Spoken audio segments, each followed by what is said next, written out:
मारेंगे चोर जसीम। প্রায় 6.5 ঘন্টা টান টান নাটক, ঠিক যেন চোর পুলিশ খেলা। নাবালিকার যৌন নিগ্রহের অভিযোগ সহ জোড়া মামলায় কলকাতা পুরসভার 39 নম্বর ওয়ার্ডের তৃণমূল কাউন্সিলর মোহাম্মদ জসিমউদ্দিনকে গ্রেফতার করল পুলিশ। जसीम को मारने के लिए 15 साल बहुत जुल्म सा है, अब नहीं बहुत दुर्नीति किया है, बहुत दुर्नीति का बदला लेने का टाइम आ गया है। बहुत टीएमसी का रात में चिट्ठी दिया, कुछ नहीं हुआ है।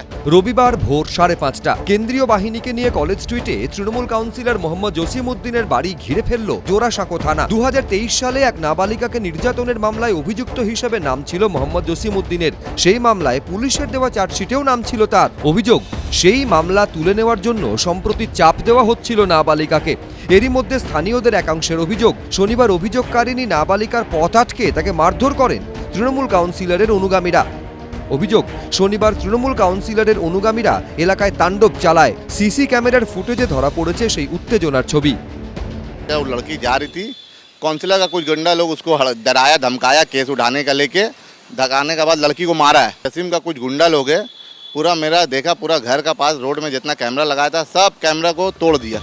শনিবারের এই ঘটনায় তৃণমূল কাউন্সিলর জসিমউদ্দিন সহ 8 জনের নামে ফের অভিযোগ দায়ের হয় জোড়াসাঁকো থানায়। তৃণমূল কাউন্সিলর ঘনিষ্ঠ একজনকে গ্রেফতারও করে পুলিশ। তারপরই এদিন সকালে তৃণমূল কাউন্সিলরের বাড়ি ঘিরে ফেলে পুলিশ ও কেন্দ্রীয় বাহিনী।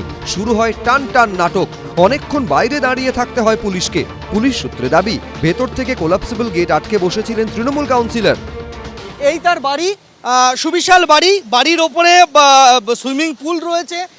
এই বাড়িতেই আজকে এই মুহূর্তে জোড়াসাঁকো থানার তল্লাশি চলছে। আজকে ভোর 5:30 থেকে 6টার মধ্যে জোড়াসাঁকো থানার পুলিশ তারা হানা দেয় কাউন্সিলর মোহাম্মদ জসিমউদ্দিনের বাড়িতে।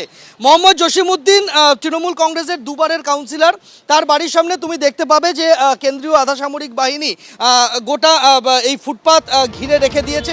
বারবার বলার পরেও দরজা না খোলায় শেষমেশ চাবিওয়ালা ডেকে নকল চাবি বানাতে হয় পুলিশকে। দুটা বানিয়ে দিলাম, তিনটা আছে, এটা ডোয়েল লক আছে। আচ্ছা, হ্যাঁ ডুয়েল লক। হ্যাঁ, কটা তালা ছিল? তিনটা, কোথায় গ্রিলে? দুটা গ্রিলে আর একটা মেন গেটে ডোয়েল লক। আচ্ছা, তারপর কটা খুললো? আমি দুটো খুললো। সকাল থেকে দুপুর পর্যন্ত বারবার নাটকীয় পরিস্থিতি তৈরি হয়। একদিকে তৃণমূল কাউন্সিলরকে বের করে আনার চেষ্টা করতে থাকেন পুলিশ কর্মীরা, আর অন্যদিকে বাইরে ডিম হাতে অপেক্ষা করতে থাকেন স্থানীয়দের একাংশ। শেষমেশ বেলা 12টা নাগাদ কেন্দ্রীয় বাহিনী এবং পুলিশের ঘেরাটোপে বাড়ি থেকে বের করে আনা হয় জসিমউদ্দিনকে। এই মুহূর্তে এলাকায় উত্তপ্ত পরিস্থিতি তৈরি হয়েছে। একদিকে তৃণমূল কংগ্রেসের কর্মী সমর্থকেরা জড়ো হয়ে রয়েছেন, জসিমউদ্দিনের অনুগামীরা জড়ো হয়ে রয়েছেন, তারা বিক্ষোভ দেখাচ্ছেন, তাদেরকে ছত্রভঙ্গ করার চেষ্টা করছে পুলিশ। ঘটনা পরম্পরার দিকে যদি আমরা তাকাই, আজকে ভোর 5:30টার সময় পুলিশ এসে পৌঁছায়, জোড়াসাঁকো থানার পুলিশ এসে পৌঁছায় জসিমউদ্দিনের বাড়িতে।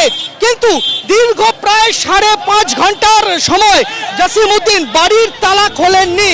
অতীতে ফিরহাদ হাকিম কলকাতা পুরসভার মেয়র থাকাকালীন টক টু মেয়র অনুষ্ঠানেও এই তৃণমূল কাউন্সিলরের বিরুদ্ধে বেআইনি নির্মাণের অভিযোগ উঠেছিল। सर हम 39 वार्ड से मोहम्मद हुसैन बोल रहे हैं। एक बिल्डिंग है, पुराना बिल्डिंग 80 साल पुराना, उसका ऊपर में 3 फ्लोर इलीगल मार दिया है। बिल्डिंग पूरा एक तरफ देखिएगा झुक गया है। बहुत सारा कंप्लेन किया है, कुछ हुआ नहीं। काउंसिलर मोहम्मद जसीमुद्दीन उसका ऊपर बनाया है। পুলিশ সূত্রে দাবি, এহেন তৃণমূল কাউন্সিলরকেই এদিন জোড়া মামলায় গ্রেফতার করা হয়। ধৃতের বিরুদ্ধে নাবালিকাকে যৌন নিগ্রহ, ভীতি প্রদর্শন, ইচ্ছাকৃতভাবে আঘাত করা সহ একাধিক ধারায় মামলা রুজু হয়েছে। মধ্য কলকাতার একটি হাসপাতালে ভর্তি করা হয়েছে অভিযোগকারিনীকে। সন্দীপ সরকার, এবিপি আনন্দ, কলকাতা। এবিপি আনন্দ, এগিয়ে থাকে, এগিয়ে রাখে।